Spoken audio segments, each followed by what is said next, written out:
Haaland's volley is beautiful beyond compare. Erling Braut Haaland is the hottest name in the transfer market, and every club in the world seemingly wants to buy him, regardless of the price. He simply cannot stop scoring goals, and every time he puts the ball in the net, his price goes up even further. When analysing Haaland's game, there are no surprises behind his hype. In really simple terms, he is the real deal. He takes every decision with solely one aim in mind: to score a goal. Every movement is done with the precision of a machine, and every touch has a purpose. The sport has seen many promising young strikers, but it has only seen one: Erling Haaland. In this video, we will look at Haaland's record and break down every detail in his game. His strengths, weaknesses, potential ability, and his next club will all be discussed. This is Football Per 90 for you. High-quality football analysis brought to the common fan. Haaland scores goals. Lots of them. He averages over 1.3 goal contributions per 90 over his career, a historically good record that cannot even be matched by giants of the game like both Ronaldo's and Luis Suarez. Obviously, his record will eventually go down a little bit, but even then, this is the type of statistic that shows why his status as a generational talent is well deserved. It is not merely his per 90 record that looks absurdly good. His total number of goals and assists are among the very best this century for under-21 players. When compared to the performances of other under-21 players, Haaland stands up very favourably, and the only reason he ranks 8th rather than the top 2 is because of his age. He still has 17 months left to boost his totals, and he undoubtedly will do so. Haaland's exploits in Champions League games in particular deserve attention. He broke the record for being the quickest player to score 20 goals in the competition, shattering the record set by Harry Kane in the process. Haaland is also the only player in Champions League to score 20 goals before turning 21 years of age, combining high-level goal scoring and youth in ways even Mbappe and Messi did not. Erling Haaland, 20 years, Kylian Mbappe, 21 years, Lionel Messi, 22 years, Raul Gonzalez, 22 years, Alessandro Del Piero, 23 years, strengths. It does not take a rocket scientist to say Haaland's primary strength is his finishing. His ability to beat the goalkeeper from a variety of situations borders on video game level and is crucial to making him such a huge threat to opponents. His range of finishes is incredible, and it is not a stretch to say he is perhaps the most skilled under-21 finisher seen in recent times. Based on publicly available data, Haaland has never underperformed his expected goals tally in his young career so far. In fact, he has overperformed XG by a healthy margin, and while some may fear that he might return to the mean, the very best players have always overperformed XG, and there is no reason to believe why Haaland can't be one of them. In terms of raw numbers, Haaland's ability to overperform XG ranks in the 97th percentile among players in the top 5 leagues and European competitions over the last 365 days, with Haaland's finishing alone adding almost 0.3 goals per 90 over the average player. After his finishing, Haaland's movement is perhaps his biggest plus point. His capacity to find holes in even the strongest defensive walls helps him create opportunities where others see obstacles. He processes weaknesses in defensive schemes at the speed of a computer and relentlessly exploits them. In this clip, for example, his ability to recognise the slightest gap between the two centre-backs creates a tap-in goal out of virtually thin air. If he appears to score so many easy goals, it is because his movement creates them. Beneath his exceptional finishing and movement, Haaland's statistical profile is utterly excellent too. Among forwards in the top 5 leagues and European competitions over the last calendar year, Haaland ranks in the 84th percentile for shots taken and the 98th for percentage of shots on target. In simple words, Haaland takes a healthy number of shots and gets an insane proportion of them on target. This is an excellent combination both on paper and in real life. His freakish athleticism is another aspect of his game that sets him apart from others. Stopping a player 1.94 meters tall is hard enough as it is. How do you stop him when he is also one of the quickest strikers in the business? The answer is you pray hard enough and hope you get lucky.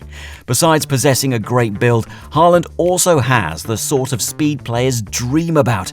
He has already reached speeds of 36 km per hour in the Champions League and Bundesliga, enough to place him among the very quickest in the business. However, this is not to say Haaland has learned to make full use of his body, and we will look at this a bit later. For the time being, don't forget to like this video and subscribe to Football Per 90 for more content like this. Weaknesses. Despite his strengths, Haaland still has some weaknesses to be ironed out from his game. Considering he is just 20, this is not at all surprising. Players his age often have massive room to improve, and Haaland is no different. Even though he is an elite player already, he can become an even scarier prospect with further developments. The most glaring weakness in his game is his lack of involvement in general play. He ranks in the 6th percentile for both passes completed, and his general passing stats are very poor for a player who could potentially compete for the Ballon d'Or. Real Madrid, for example, are a club that has a striker who is very involved in open play, and Haaland will find it very difficult to replace Benzema if he does not improve in terms of passing. Haaland's dribbling is not fully developed yet either. A player of his height and speed should make better use of his remarkable physical gifts, especially on the ball.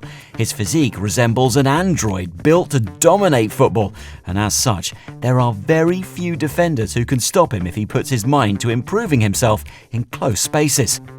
While his defensive effort is not great, it is not a major concern at this point.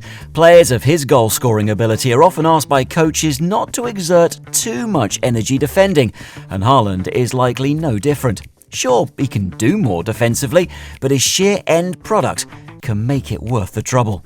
The last aspect to improve is his use of athleticism.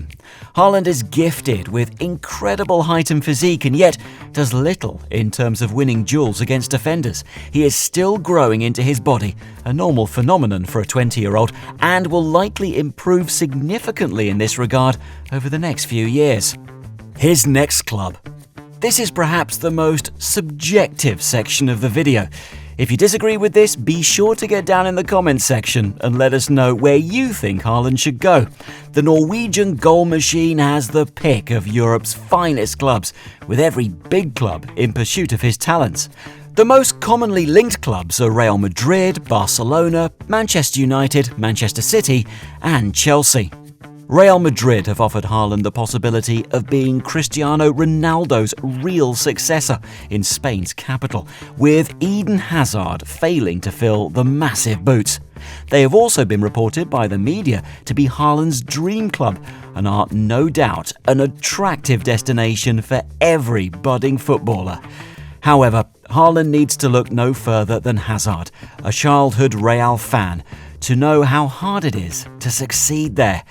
Similarly, his playstyle is far away from Benzema's, and it was only 2 years ago that Madrid signed another promising Bundesliga youngster, Luka Jovic, only to see the move fail.